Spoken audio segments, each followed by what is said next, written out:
Guys, Radio where you are family. I'm Rian, and I'm talking to a member of our LGBTQ plus community who had a horrific experience in Iran quite recently. Now, this individual was actually detained. How are you doing? Hi, I'm okay. I'm finally back in South Africa, so I'm feeling much more at peace. I'm still trying to recover from, the whole experience in Iran, but I'm just very happy to be back in my home country. You know, you were recently detained. What were you there for? You were there for work.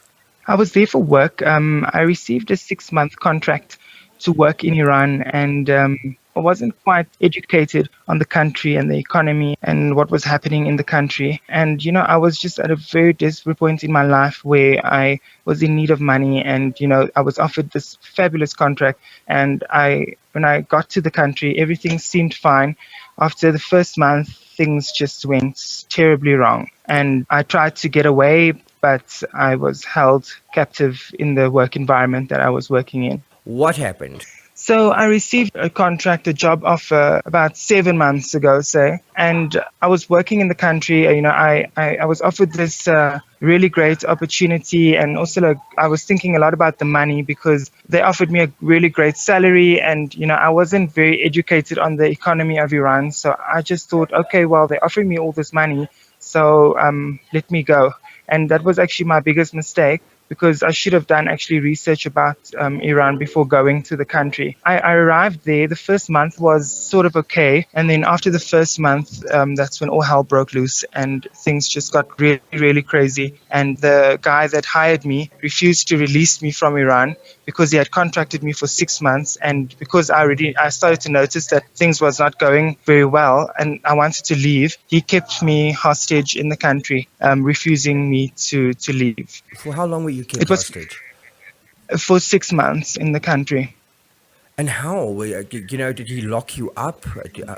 Well, he didn't lock me up. He just refused to release me because when you work in Iran for somebody that's hiring you from Iran, they basically put you under a visa that doesn't allow you to leave the country unless the employer signs an exit visa to release you. So you're basically by the hands of your employer, and you cannot do anything unless that person wants to release you. So it's all up to them. So they play quite a lot of mind games with you there, and that's what kind of puts you in a lot of fear. Were you ever in trouble for being an LGBTQ plus person? No, I haven't been, but when I was in Iran, obviously I started to understand that homosexuality was an absolute no-no in the country and that it was forbidden to be gay, and that if anyone was caught being gay, that they would be locked up or receive some severe punishment with whips and chains and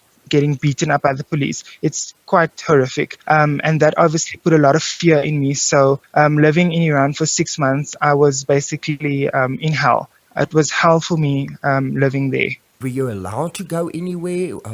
I was allowed to go, completely restricted. I could still go out into the city and do my shopping, and if I needed to get some food for me. But I was living in fear and walking around in the country. I was having to cover up myself constantly. I wore a lot of hoodies, covering my face and covering my body because I'm so used to being a South African Cape Townian guy. I walk around with shorts and a vest and flip flops, and I can just rock the day with that. But in Iran, it's an absolute no. Now, here you are, work contract stuck, you can't get out the country, you are fearing to be yourself. What was your worst fear while being there at the time? My worst fear was meeting somebody in Iran and then them deceiving me, taking me to their, doing some creepy, malicious things to me, maybe holding me hostage or trying to kill me in their home, because that's what they do. They will lie just to find a gay person and pretend, to be gay, and then when they get you, that's when they do the most horrific things to gay people. They beat them up, and it's just really scary. So I was actually quite dry, I must say, for 6 months. I was very scared to meet guys because obviously I'm a human being, and I was in Iran, and there are gay people there, but they are so discreet, and you don't know who you can trust also, because a lot of people are set up by the police to find gay people, catch them, and inflict harm on them, and lock them up and put them away in prison, or even stone them to death in most cases. The person that they employed you, did they know that you were an LGBTQ plus person? My boss did know, yes. But like I said, I was very ignorant and I wasn't educated enough on the country, and I shouldn't have actually gone there. But I was in the country and he knew, yes, that I was gay. He could obviously see. I don't hide the fact that, I am who I am. If you can spot that I'm gay, then so be it. So he obviously knew that I was gay, and he used that as an advantage to him to instill fear in me, so that he can keep me on my knees, basically. So he basically blackmailed you and said to you, if you do anything, I'm going to tell authorities you're gay. Yeah, he did a lot of those, yeah. A lot. Even his wife, which was on the circus, the premises that I was working, he had his wife working with him. She also knew that I was gay. A little bitch fight with her. She ran to the police and she said, oh, this guy is gay. But luckily the police, they don't respect women because men are kind of the superior in Iran. So women have not much rights. So the police, luckily, they didn't take note of what she said, and I was just like trying to run away from that. What was the conditions like that you were staying in? Was it at least decent conditions? You weren't kept in filth? The conditions wasn't that great. We didn't stay in a house. We stayed in little trailered compartments, but there was air conditioning, there was a shower, there was a kitchen, there was a bed, everything. I made it kind of nice, for me, comfortable for me. But living on the premises that I worked, and very unsafe because the trailered accommodation that I had didn't have a lock on the door, and I couldn't sleep at night because I was worried that somebody would barge into my room and try and attack me in the middle of the night. So I was constantly in fear. It was a nightmare, and I'm still trying to recover from the trauma because now that I'm back in South Africa, I still sometimes have problems sleeping because I'm fearing that somebody's gonna come for me, and that's what these people have done to me. During the time that you were held against your will, exactly what happened? When I realized that things was getting really, really hectic and that I wasn't able to continue working in this place, I packed my bags and I wanted to leave. And then I didn't have any knowledge that, I can't just leave the country without my employer giving me an exit visa. And he knew that I needed that to leave Iran. And that's when he refused to release me. And he kept me hostage in my work environment, refusing me to leave. He told me that if I don't pay him all the money back for the flight ticket that he bought to bring me to Iran, and also the visa cost money for the work permits and all that, if I don't pay him back, then he will, abandon me in Iran. Then, of course, when that visa expires and you're abandoned, you're fucked. You can't go anywhere. And even if the visa expires and even if he hasn't signed the release visa, I'm still not entitled to leave the country. That was a really, really shitty situation. Really bad. You weren't ever abused physically? Yes, I was. I was abused quite a lot. I went through a lot of physical abuse and verbal abuse. The worst was the physical abuse. During showtime, I was working with a lot of Arab people, and these people were very aggressive. They behaved like animals. I'm not ashamed to say it. They were really like animals. And what they did was, because I was during my working hours, I needed assistance from some of the Arab guys. And when they were fooling around, some of them were even drinking alcohol on duty. And it was just really, really bad. And they put my life at risk, while working. So I would come down after my work, and I would obviously be very upset. And one day I was just so upset that I was screaming off the top of my lungs, like just swearing, going crazy. And these guys saw me going on, and they came up to me and strangled me and slapped me around and beat me down to the ground and kicked me around. It was horrible. It was like a nightmare. Like, it just, sometimes I still can't believe that it happened to me.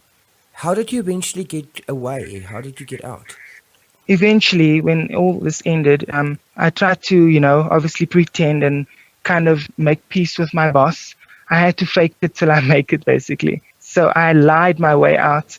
I pretended to be like, all sorry and humble. which I was actually wishing that my boss could just rot in hell right in front of me, because I just, he was just pure evil and bad news, and his intentions were really, really bad. So I just had to play the game, and I won. He said no, he will make sure that he will sign my exit visa at the end of the contract, provided that I complete the work. So when the 6 months was done, he had to go to the police and start the process for an exit visa, which takes about 15 days. So I waited 15 days, and after that, he ran away from the circus, and it was very difficult to get hold of him because he had my passport in his possession, and he still owed me money from 2 months of working. So it was a lot of money that I had to just walk away from. But he gave me my to the workplace that I was at through another employer that's working for him, and he gave me my passport, and I was just happy to have my passport with my exit visa to leave the country. I didn't care about anything else. I had to walk away from over 2,000 American dollars. So I lost a lot, and I had to come back to South Africa with my own money, and I basically lost a hell of a lot. So I'm trying to regain myself again. How long ago did this happen? This happened about a month ago. Yeah, exactly a month ago. So it's all still very fresh. It's very, very fresh, very fresh. I'm Y- still trying to recover from everything. It's not easy, really, to think that I made it this far and I could have been dead. Really, I could have been dead. And I thank God every day that, I've made it out of that place, because it was a nightmare. It was just pure hell. I don't think you get anything worse than what I've been through, really. I don't know. It's You been really hectic. you mentioned you still get nightmares. Otherwise, emotionally and mentally, how are you coping? Well, I think the experience in Iran changed me a lot. I'm not the same person I was before, like 6 months ago, 7 months ago. I'm not that same person. I've changed a lot. I view people in a different way, and I don't trust easily anymore. I used to be very soft. I'm still quite a softie, but with this experience, I don't know, I've become very, very different. And yeah, I'm glad I went through most of that, because I think I needed this change to happen within me, because I'm not the same person that I was 7 months ago. If you can give anybody advice out there who might be in a similar situation or heading towards a similar situation, what would you say? Well, I would say if anyone gets offered an opportunity, to go overseas, I know for South Africans, it's very exciting for us to get an opportunity to go abroad. I've had the opportunity to work in the Middle East, in Asia, Europe, the United States. I've been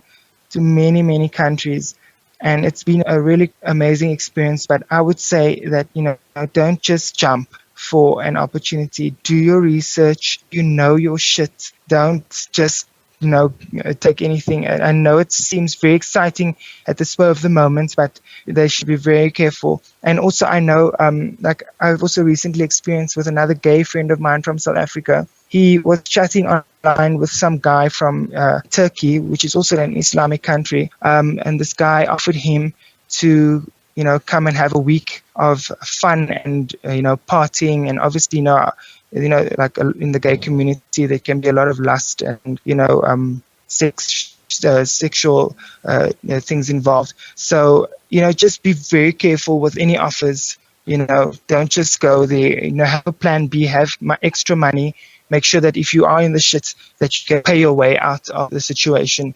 So that's also something that I've learned, within my career. Guys, already with your family, I'm Rian, and there we heard it. Don't just rush into situations, and you can be held hostage in a work contract depending on what country you are. So think carefully before you are doing it.